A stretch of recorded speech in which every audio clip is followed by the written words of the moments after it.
Welcome back to Five Senses with Robert Zinni. Today I had a great conversation with Joe Trudeau, who's the Conservation Director at Save the Dells. We talk about a couple updates of what Save the Dells has been doing here in the Quad City area, and I got some more knowledge out of him because we started talking about AI and futuristic stuff. So grab a drink, get comfortable, and we'll be right back.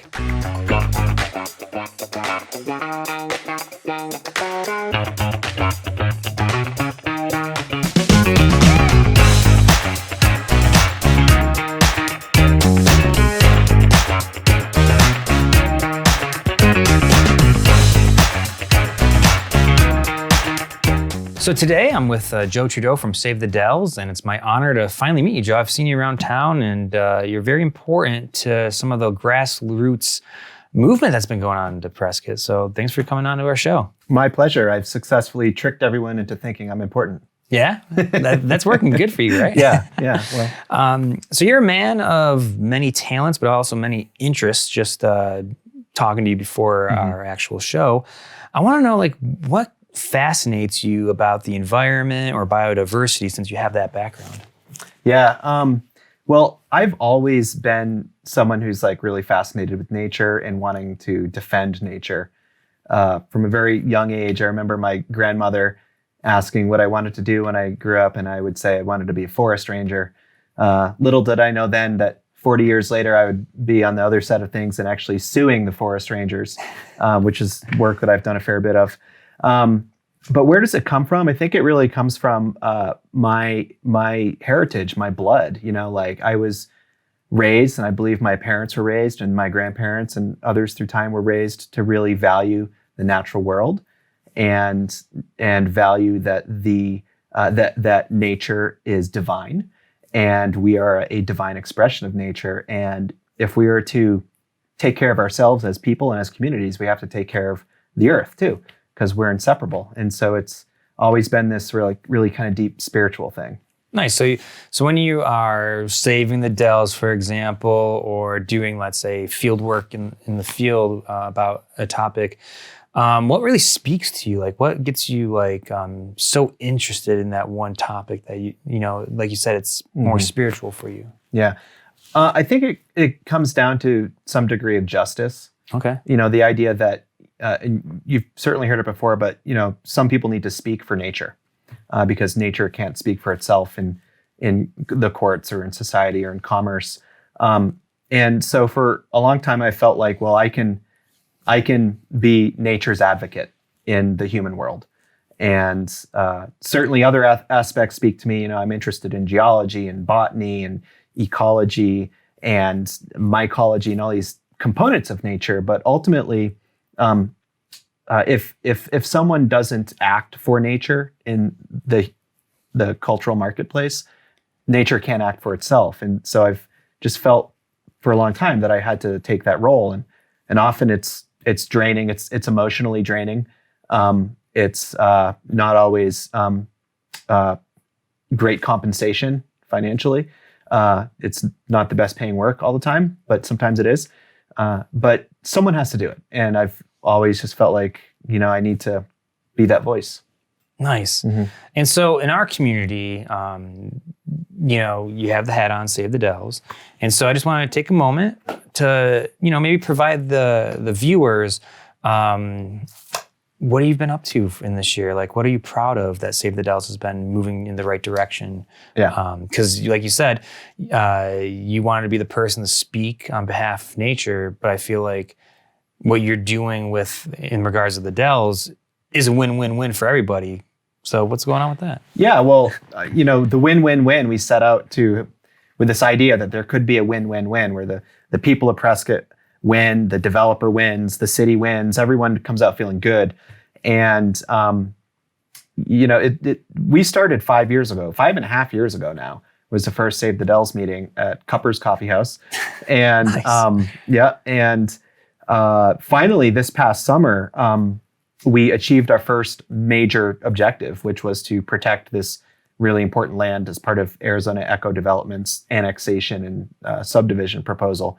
And so this year was, you know, really, really important because we finally protected this land we've advocated for. And then in addition, just a couple months later, we successfully helped support candidates for city council and the mayor, and they were elected, partially due to our endorsements and our support. And so now, in the matter of a few years, we've flipped our city council to its current composition, which is very pro water and land conservation, very pro public involvement and accountability and transparency. And so, like this radical flipping of city government. So two really big accomplishments for 1 year. And yeah, we worked hard for the last 5 years to get here. And so it's really great to finally achieve these pretty big wins. Well, congratulations. Thank you. I think most of our viewers know, and as a former social studies teacher, real change happens on a local level. Mm-hmm. So kudos to you. And so with these small victories this year, what does that mean for our community? Well, at a really practical level, for like the average person Mm-hmm. who's not following politics and not civically engaged, they're going to have the opportunity to go out and visit this new land, this 473.7 acres of land that is now city open space, parkland, in the most spectacular, beautiful part of the Granite Dells, in my opinion, right where the Peavine and the Iron King trails come together. So people will have the opportunity to go out there and walk around in that land.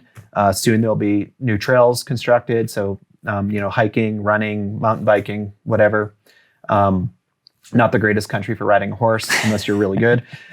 So, the average person will have improved access to nature, which is, as you know, as a teacher, really important for the youth, Mm-hmm. for families, for people recovering from, various forms of trauma. Access to nature is extremely important.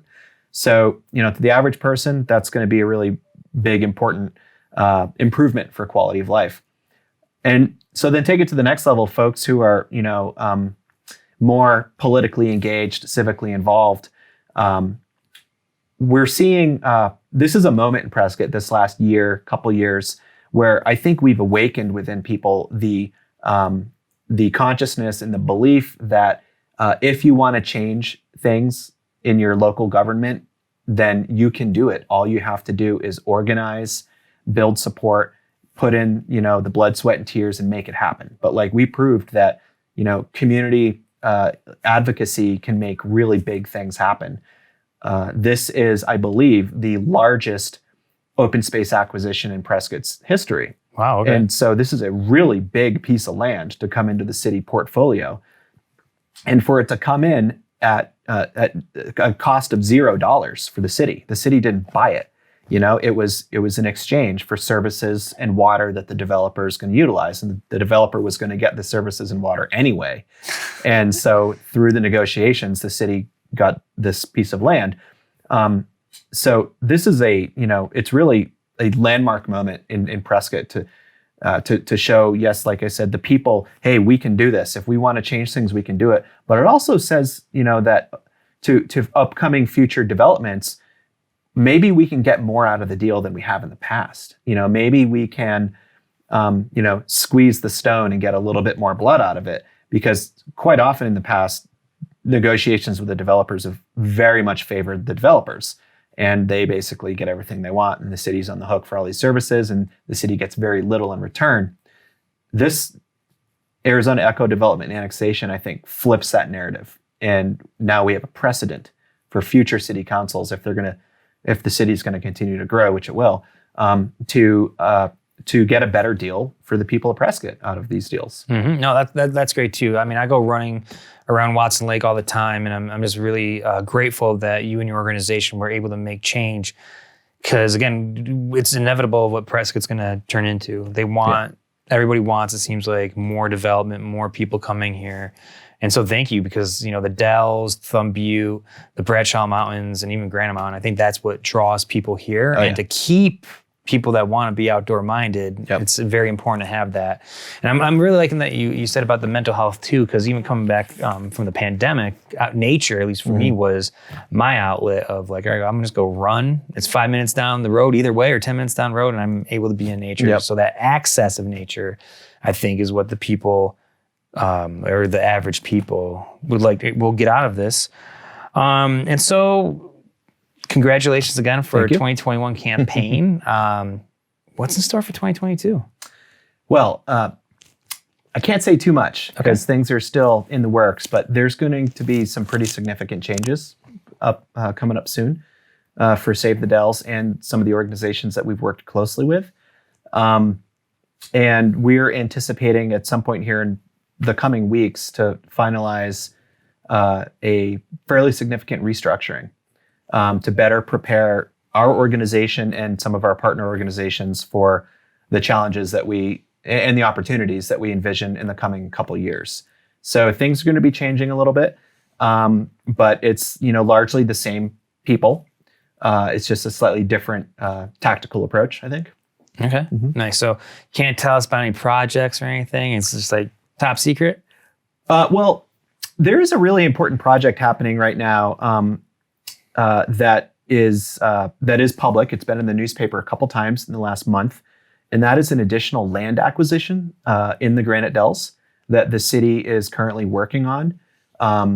The city council has signed a letter of intent to negotiate a land purchase from a major landowner in the Dells. And this is the largest parcel of land in the Dells remaining. It's the second largest to the AED parcel, which we just protected. So this is a piece of land that has been cherished and prized by open space advocates for a long time. And it's a very unique historical piece of property with a historical cattle ranch base headquarters on it. And so there currently are negotiations in the works to purchase that land, which is going to be another really huge win for the people, for wildlife, for scenery, for protecting our watershed, and it's on and on. So in interest of protecting the landowners' privacy, I'm not going to say their name, but they're, I think if things go well in the next several months, we may see a really exciting new land acquisition to help keep growing this concept of the Granite Dells Regional Park and Preserve that we've been advocating for. Well, good luck to that. Yeah. Yeah, hope that works out. Me too. Oh man, that'd be great. I can see the parcel that you're talking about, but I won't say anything. So, well, that wraps all my questions about for Save the Dells, even though this interview is supposed to be for Save the Dells. But Joe, just talking to you, you're a very interesting man. So if you don't mind, I just want to, spitball some questions. Yeah. So like if you had any field of science that you could investigate, in this decade, what would it be and why?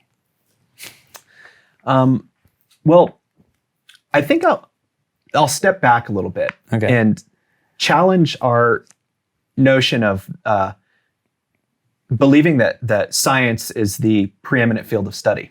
Okay. I think we pile a lot of things under the science umbrella, but science is really just another belief system. It's just another form of religion.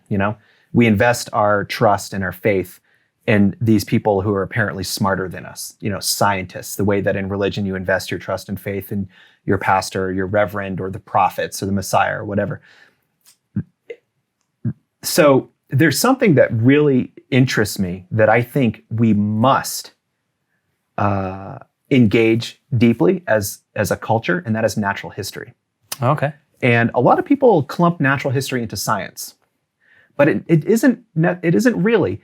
It doesn't have to be science. Natural history is mindful attention, observation, curiosity, and thoughtfulness, and creative thinking. And science doesn't own any of those. Science doesn't own curiosity. Science doesn't have a patent on asking hard questions. We can do those things through natural history, through just the study and the observation of nature. And I think it's important to go at it intentionally outside of a scientific mindset, because modern science is so reductionist. You see these very complex interactions going on in the natural world, which is inseparable from the human world. So in the world, writ large, you see these complex interactions, and we try to tease out a specific variable that caused a specific outcome. So a specific cause, specific effect. That's largely what science does, is you try to eliminate your variables and identify whatever factor led to this outcome. Natural history, I think, is more holistic in that you're looking at the interactions of a lot of various biotic, abiotic, physical, and metaphysical influences, and how those lead to some sort of outcome. Why are there two identical plants of the same species? One is pink and one is red. Maybe science can answer that. Maybe there's some other factor at play. So I think, where do we need to go? If I could explore one realm of science, like you asked, I want to dive more. This is regressive in a sense, but more into natural history. Just the engaged learning and engaged observation without being confined to the rigid parameters of science. So just the science, you want to scrap the scientific method, or what? Like the scientific method has a purpose, right? Like we were talking before the show. Any form of technology it could yield good or bad outcomes. Right. Any belief system can yield good or bad outcomes. We're facing tremendous challenges right now. Humanity, the earth, a variety of crises. We're living through the extinction crisis, the biodiversity crisis, pollution, climate change, pandemics, violence, suicide. There's all these converging crises. And I don't think a reductionist mindset that is looking for specific variables to provide the answer, I don't think that's going to help us figure out what's really going on. Because what's going on in the world is so multifaceted, with so many different influences coming from the physical and metaphysical worlds, that I think we need to be thinking very, very outside of the box, very big picture. And I think the answers we need will not be provided by science. I think the answers that we need are going to be provided through systems thinking, holistic, creative thinking, and science is a aspect of that. It's one tool, but there's a number of different tools in that toolbox. Okay, interesting. Yeah, so interesting. So when it comes to natural history, it's about observing the relationships within nature itself, and then you come up with your own conclusion. Is that correct? More or less, yeah. Okay. Yeah. Okay. Just want to make sure that we're on the same page or with that. you might not come up with a conclusion. Okay. And that in itself is a conclusion. All right. I dig that. Okay. So where would you want to study, or do you have a place you'd want to observe everything that you were just talking about? Well, I think the best place is just to start in your yard. Okay. Yeah. And I am lucky to have a really beautiful yard, so I could start there. If I could have all the time in the world, and for years I've wanted to do this, is just start cataloging the plants and the insects in my own space around me, and learning more about those specific plants, the plants that I'm surrounded with, the insects that I'm surrounded with, and the natural history of each of those plants. What was the medicinal uses by the Native Americans,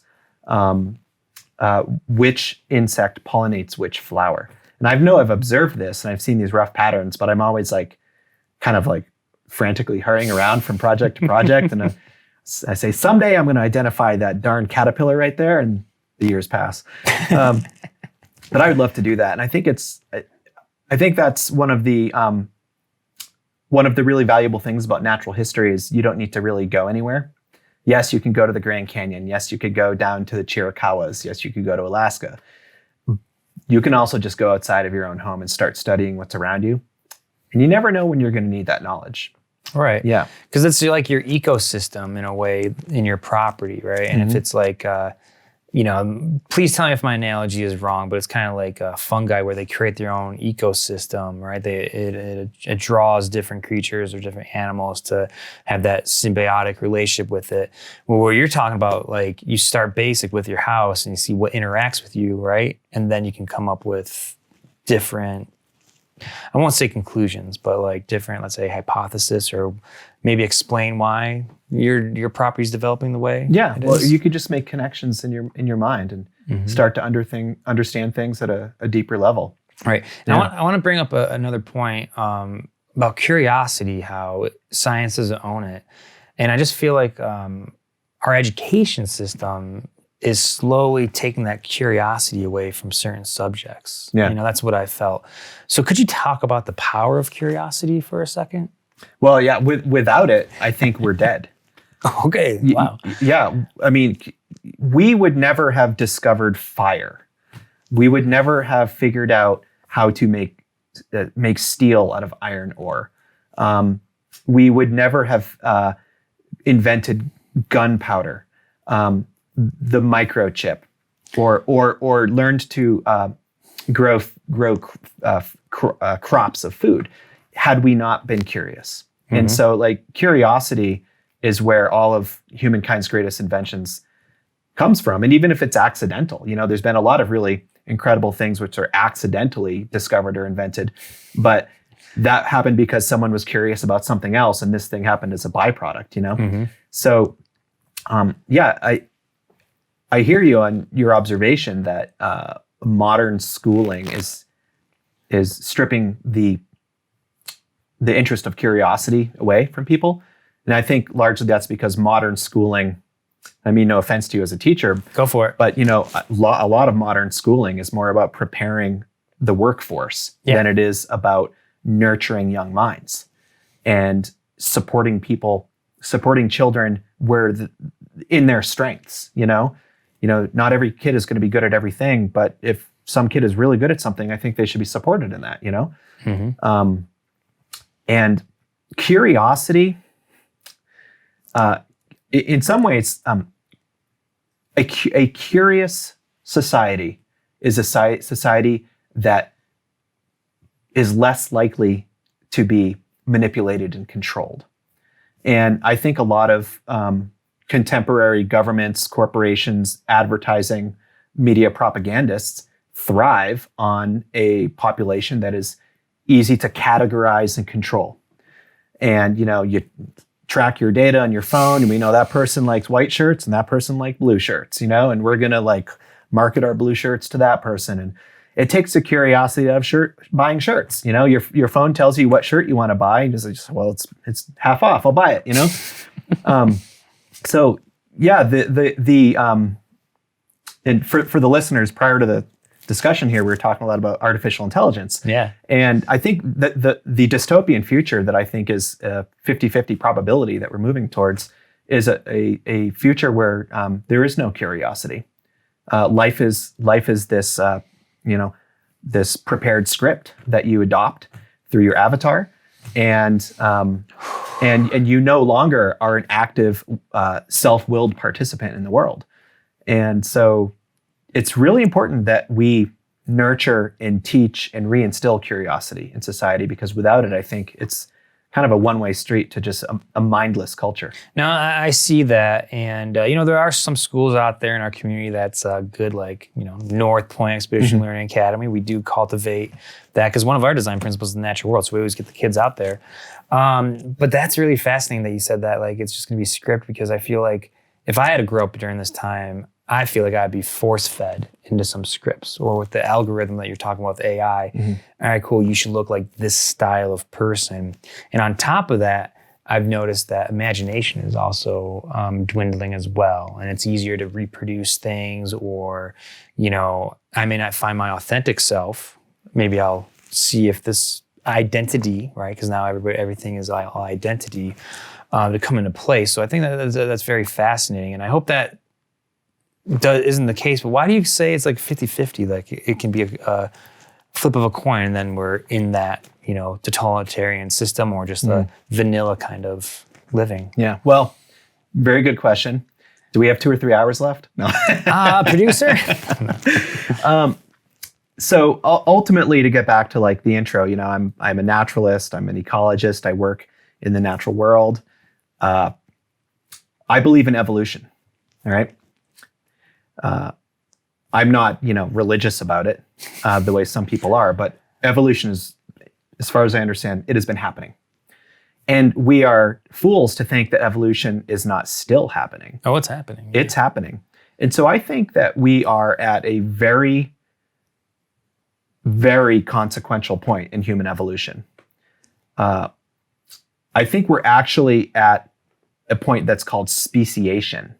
What is that? I've never heard that before. Okay, so speciation is when a species diverges into two species.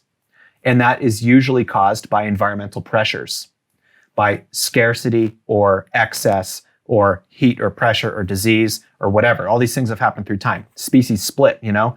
You look at the basic evolutionary ideas. 6 million years ago, there was an ape and species split off of it. And now look, there's people. And Australopithecus and Neanderthals died off some time ago. There's some Neanderthal DNA left. I think we're at a point of speciation in Homo sapiens where we're seeing the rise of the post-biological human, where we are seeing the merging of natural biology with technology.